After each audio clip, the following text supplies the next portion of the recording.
Hola, licenciado, es un gusto poder saludarlo.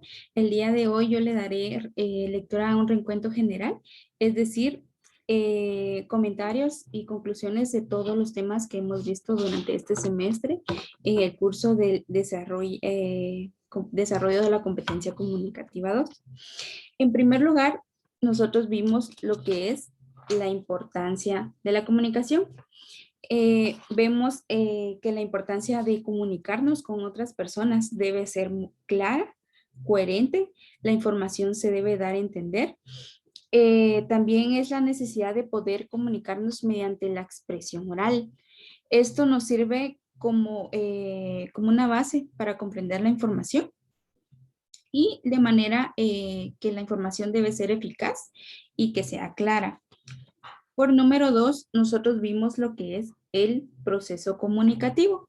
¿Y qué es el proceso comunicativo? Dice que es la serie de eventos entre el emisor y el receptor.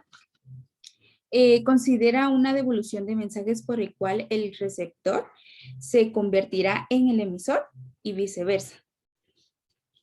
También vimos el tema 3, vimos los principios de la comunicación oral.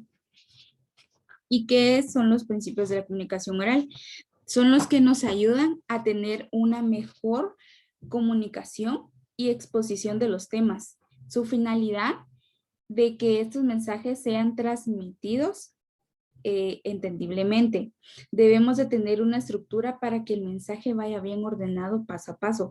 Por ejemplo, está la eficacia, la sencillez, el mensaje claro, y sobre todo el respeto y la cortesía, que a la hora que nosotros tenemos que enviar un mensaje debe ser claro y que sea un poco como respetuoso de buenas tardes, saludos cordiales y así.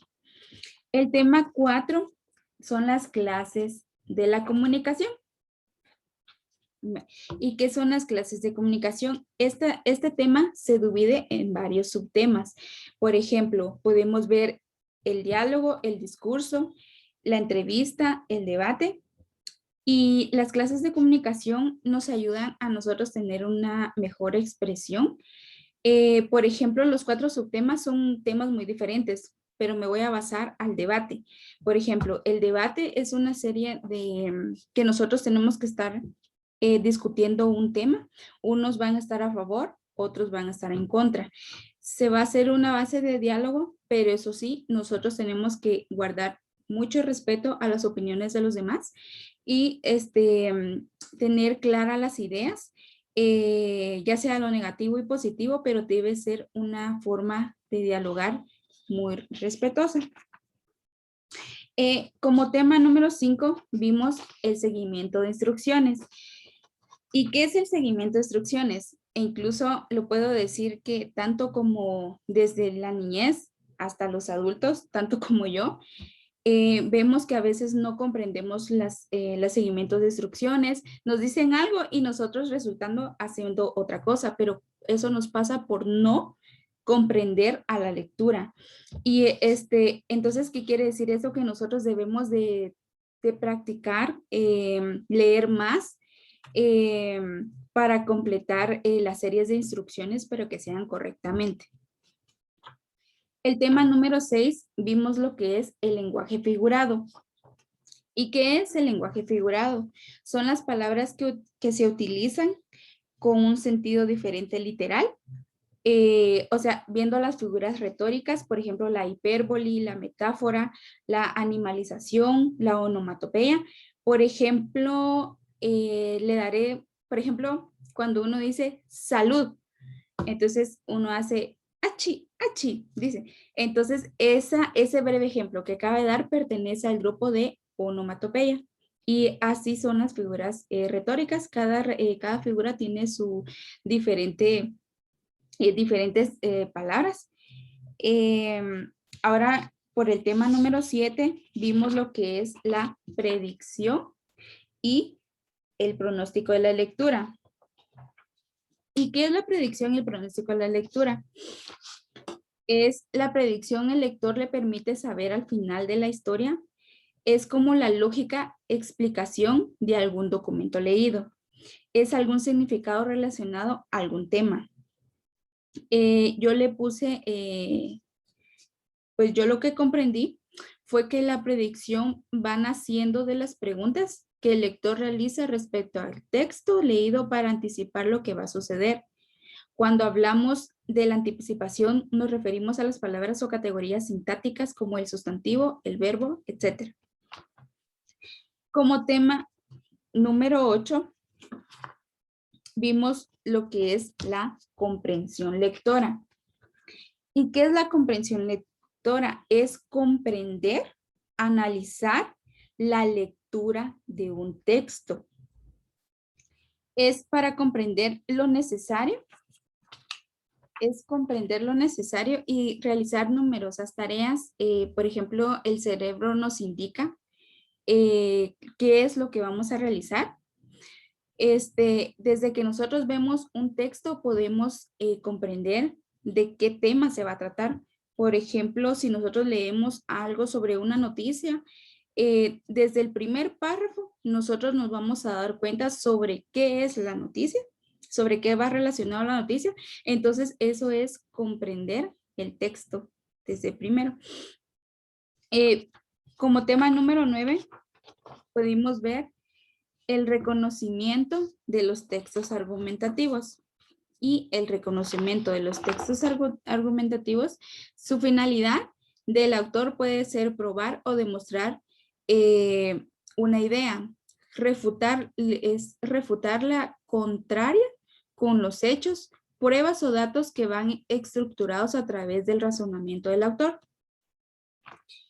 Como tema número 10, vimos lo que es la planificación de la microdocencia.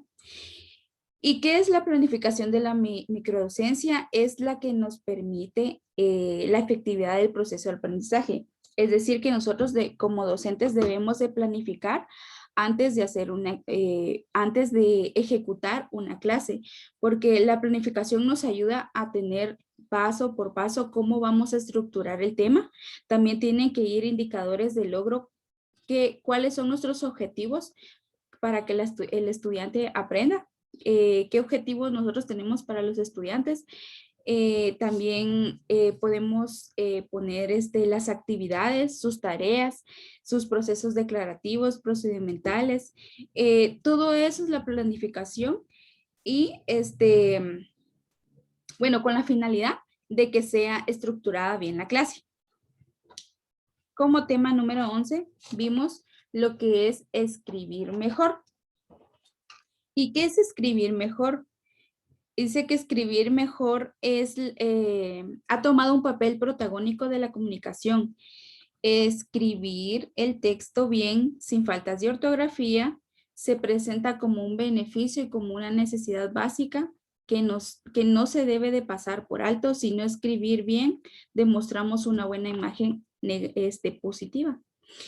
Por ejemplo, si nosotros escribimos mal, siendo yo universitaria y estoy en mi trabajo, yo redacto un correo y escribo con faltas de ortografía, el texto no se entiende, esa daría una mala imagen de mí. Entonces nosotros debemos de escribir mejor para que el texto sea entendible, para que el lector capte la idea de lo que nosotros le estamos queriendo decir. Por el tema número 12, vimos lo que es la ejecución de la microclase. ¿Y qué es la ejecución de la microclase? Es presentar, exponer nuestro tema. Por ejemplo, el tema que yo di fue la comunicación oral. Expuse qué es la comunicación oral, sus elementos, lo que los compone, que es el receptor, el emisor, el canal, el mensaje, el código. Y por eso le decía antes, la planificación está antes de la microdocencia para que la ejecución sea todo un éxito. Por el tema 13, vimos lo que es la narración autobiográfica. ¿Y qué quiere decir esto? Es una serie de eventos de nuestra vida. Es exponer por ejemplo, por años podemos exponer qué es todo lo que hemos pasado, desde cuándo iniciamos, pues desde dónde nacimos, dónde estudiamos, si hemos tenido logros, si hemos tenido metas, viajes. Es una pequeña fracción de nuestra vida.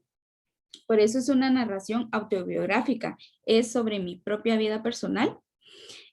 Aquí le voy a agregar que es el relato que hacemos de nuestra vida propia. Mostramos elementos importantes en ella. Eso es algo muy importante, que no vamos a contar todo, sino que solo es lo más sobresaliente de lo que nosotros hemos vivido. Y por último, la número 14, que es la competencia lingüística. Y la competencia lingüística son las competencias de Chomsky. Él dice que el saber lingüístico es teorizado y principalmente sintáctico. La competencia se conoce por sus juicios y gramaticales y agramaticales de los humanos. Chomsky pensaba que el ser humano tenía la capacidad de poder comprender, de poder expresarse de manera eficaz, que el ser humano tiene esa capacidad de cómo nosotros nos podemos digamos, exponer o escribir pues de una manera clara y coherente. Por último, pues estos son los 14 temas que hemos visto. Mi nombre es Maday Isabel Hernández Orozco. Para mí, licenciado, fue un gusto poder compartir este semestre con usted. Quizás no, pues, no fue de manera presencial o de una manera pues, virtual que nosotros nos podemos pues, estar viendo o algo así, pero de cierta manera pues le agradezco por enriquecer más nuestros conocimientos. Le doy las gracias y también todo lo que he aprendido me ha servido y me va a servir de mucho más adelante. Mis mejores deseos para usted. Deseo de todo corazón, pues, que Dios lo bendiga. Y, pues, muchas gracias y le deseo muchos éxitos en todo. Gracias.